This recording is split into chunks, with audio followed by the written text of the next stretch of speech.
The three of us didn't actually talk about our speech beforehand, but it really everything that Kevin said. I feel like I was nodding along. We're gonna dig into a lot of what Kevin said. So welcome everybody. Thank you for having us. I think is it working? Working better. Working better. If you don't know us, my name is Wendy. This is Kshama. We're from Etobicoke. And in preparing for today, we really wanted to think about the future, acknowledging what Kevin said, that the past is important and he brought us here. But looking ahead into the years ahead and knowing that the road ahead is going to be tough. If it's not just the funding challenges that we know we're going to face, it's also the state of the world, the wars, politics that are being fueled by divisiveness and anger, the growing weight of climate change. And we're not going to dig into those, thankfully, today, but just acknowledging that we hold those every day on our shoulders. But the question, though, we'd like to bring to you today, though, is can we make the systems we work in work better? It's about organizations and staff and the artists and our community can not only survive, but I'm going to say this word, can we actually thrive? Now, Kshama and I are not experts, we don't think.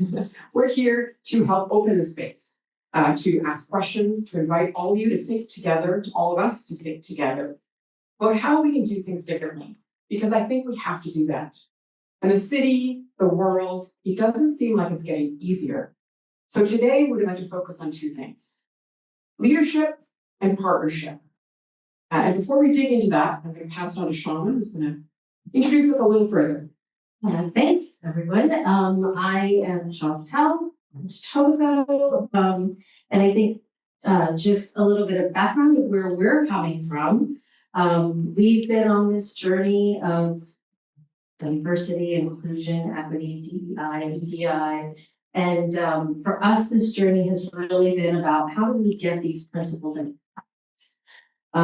It started shortly after I joined Arts Etobicoke. We had an incredibly unproductive situation in our space and due to power dynamics. And when we came out of that, we realized things need to change. How we do things, how we operate together need to change. And then we had hit the pandemic. And of course, that also showed us like how do we get our arts programs out to people and again, learn about change. We launched a 5-year data collection project, which led us to many, many, many conversations about how do we collect? Do we collect race-based data? So all of these questions really brought us around to organizational change and how we do things. But along the way, we also realized we had a lot of personal learning to bring into this. I had this really weird aha moment when George Floyd was murdered, this really weird aha moment of like, oh my God, I am a brown person, Indian heritage, but I was born in the States, grew up as an American, so always saw myself as American, but all of a sudden realized in my head that American version of me was white. And I was like, okay. And I shared that with Wendy, and that kind of brought us around to like, wow, we actually have a lot of personal learning to do and a personal deconstruction of what we've grown up with. And again, that further hit home of like, what is systemic discrimination and how can we change it? How can we move outside of these boxes that we put in our head? And that led us to join Sapalo's talk program. And we've learned so much, and being asked to do this keynote has really given us a chance to look at what we've learned and then look at what we're going to do next. Thank you.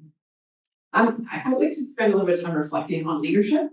I just got back from Winnipeg. I was in Winnipeg for a couple of days. The Manitoba Arts Council invited a few groups of organizations from Toronto as well as Calgary to speak to some organizations in Manitoba about the Catalyst and Transformation Fund.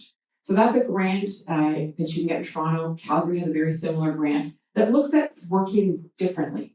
And Manitoba wanted to bring in a type of organization, a type of grant similar. So we talked about our projects, They had seen that we've done some great successful work with the other LASSOs, the other local arts service organizations, and their advocacy and partnership. So that's what we were talking about. Now, Winnipeg is a city that I know well. I grew up in Winnipeg and I left in 2007. And I saw incredible change from when I've been visited there last. I'm not sure if you know this, but Winnipeg has the largest urban Indigenous population in Canada. So what does a city like that look like in the time of truth and reconciliation? And I will say it looks like change, real change. You might know this, the Premier of Manitoba is Indigenous, Canoe. The Winnipeg Foundation, which is similar to the Toronto Foundation, or zooming in for another city, community foundation, was run by a very thoughtful, very competent white man who had been at the organization for 30 years, and he retired and was, and the new executive director or president is a Indigenous queer man. And let me tell you, that makes things different at the organization. The vision different, the approach is different, and different priorities. So leadership in Winnipeg, what I noticed, is changing, and it's really, really exciting. The Southern Chiefs Organization, or they go by the SCO, is reimagining downtown Winnipeg. They're transforming the old Hudson Bay building into a space for economic and social reconciliation. The downtown mall is being replaced with housing, with community hubs and health services, and it's visionary. So that got me thinking when I was having these conversations with Winnipeggers. What's shifting in Toronto? And I'm sorry for those who are zooming in from outside of Toronto. I'm going to get a little Toronto-centric here, but this was where my head was at. We're not the same as Winnipeg, but Toronto is constantly seeing an influx of newcomers. So what does that mean for us, the Toronto arts sector? And then I thought about the majors, and Kevin talked about the majors and bringing someone in from a larger organization. But I thought about how little their organizational leadership seems to be changing. And that's when I realized that that's not who is leading arts and culture in Toronto today. We, the LASSOs, as well as the Toronto Arts Council, who represents all the small organizations, the grassroots organizations, the artists, we were highlighted in the culture plan. Even the mayor mentioned us in the introduction. And people are saying that they don't see a space for themselves in the arts in Toronto, but they see themselves in places like this. We are the ones who connect community, and we are the shift. So I'm going to tell you to take the power that is right in front of us. Let's raise our voices together to be loud and strong, because here's the truth. We are the leaders now in Toronto. So when we take that power, what does it look like? It looks like us building community, welcoming people into our spaces, listening, and working in the places where people live. That's the future of arts leadership in Toronto. So Wendy and I, in our conversations, it's a very much, she's the executive director, I'm the operations manager, and our conversations often very much go this way. She's looking very big picture, and I'm looking at, well, what does that mean for us? And how can I implement that with us? Mm-hmm. And so Wendy's point about the leadership at Winnipeg Foundation struck me as really key. You can have good leaders. Good people can be good leaders. But when you have somebody who has a different lens, a different perspective, a diverse perspective, that changes the leadership, and that can then create impact and change. And that's what I think, like, we have experienced through Arts Etobicoke. I think the other thing that we've realized, and Kevin, I just think it's incredible that we didn't share our speech with you, but some of the things you said, I was like, oh my gosh, okay. But then the majors doesn't have to be this top-down model. We sometimes feel like, the leadership has to be involved in making change happen and it has to happen from the top. And it's like, no, it doesn't. We can have it happen at our level, at a small organization level, at an individual artist level, and it's people working together, and it's people It's people like us who are stepping into leadership by offering two things: space and time. Like you need space. You need to give people space to come together, and you need to give people time to have change happen. An example, and again, it's a very micro example because it's what happened to us. As I mentioned in my little opening, that we had an unpredictable situation that made me look at what does our respect in the workplace, not our policy, because the policy is fine as far as HR things go, but the process, like how do people work through that process? And so I changed how we did our onboarding and did a few different things. And then a couple of years in, I had a colleague come to me and say, Kshama, I really need to talk to you. There's something that you said a few months back that has really just sat with me and hurt me. And I was like, whoa, like, what? Like, obviously, this process that I had set up, something was missing.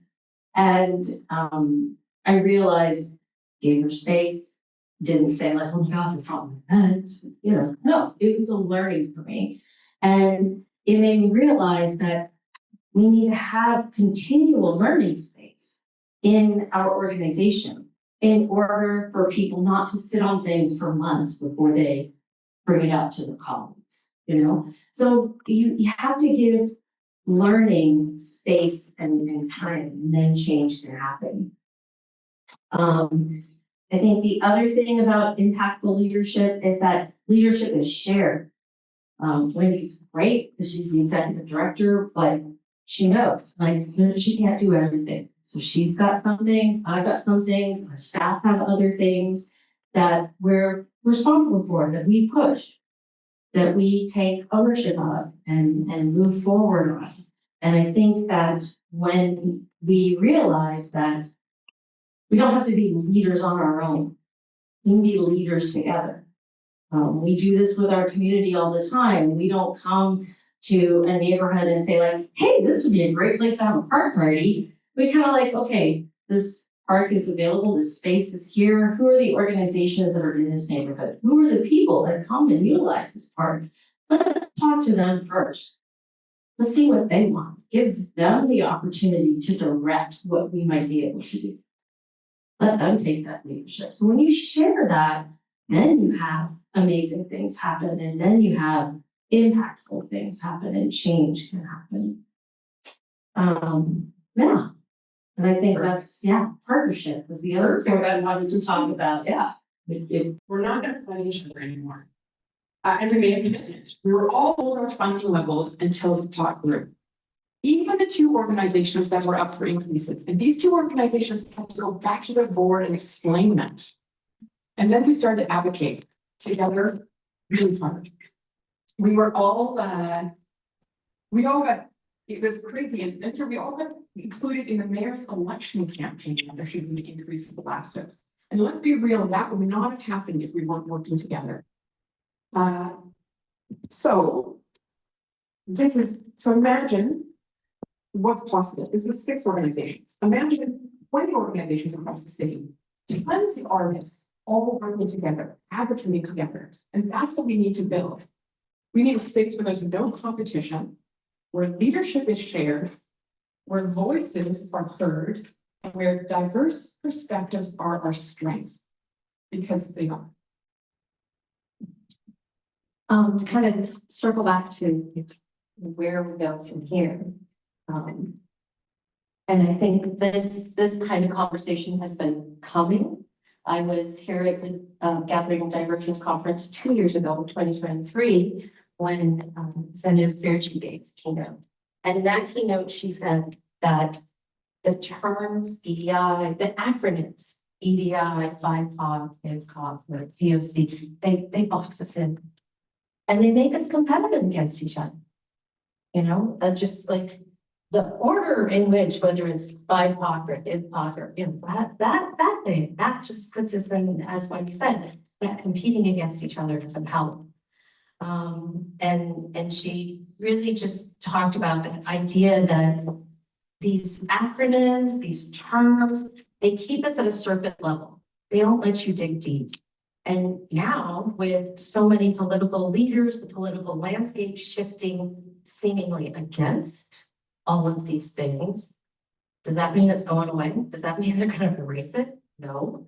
It just means we're going to find different ways to work together. We're going to find different ways to explain this. And we're going to we're learning ourselves that, you know, we don't have to shorten it to EDI. Like we can use different descriptors. We can show it in different ways. Another really great webinar, I highly advocate people watch this. I thought it was super interesting. It was from back in February, and it was from The Future of Good. And they did a webinar called DEI Under Attack, Future-Proofing Your Inclusive Organizations. And in there, they had Selena Caesar Chavez and Hayden King speaking. And both of them said really powerful things that I thought were really powerful. It's time, as Selena said, it's time for DEI to DIE. It's time to make a shift. It's time to break down those boxes that Zanu spoke about 2 years ago. And when we break down those boxes, we can take it off the surface level and then really start to have that change and that impact and that difference in how we think and how we work and how systems work. Hayden King, who's from the Yellowhead Institute at Toronto Metropolitan University, he said, and this is quoting, and so it's less on me, it's less for me on those organizations, those governments, those powerful institutions to make changes themselves. It's more for the Indigenous people in particular to take those opportunities where they exist and kick the door in Kings and Indigenous. But I think that speaks for all of us, that it's up to us, that these opportunities are here. We don't need to wait for the door to open. We don't need to wait for other people to open the door. We just need to kick those doors open and start making these changes for ourselves. Thank you. Yeah, we should actually just end on kick those doors open. But I'm going to end on something else. As we move through the rest of the morning and into the afternoon, I wanted to leave you with this. We know we're already doing the work. We are leading in ways that are grounded, responsive, and rooted in community. And we are stronger when we do it together. So let's keep asking the hard questions. Let's reimagine the systems we're in. Let's lead differently. Let's partner differently, because we are the change. Thank you.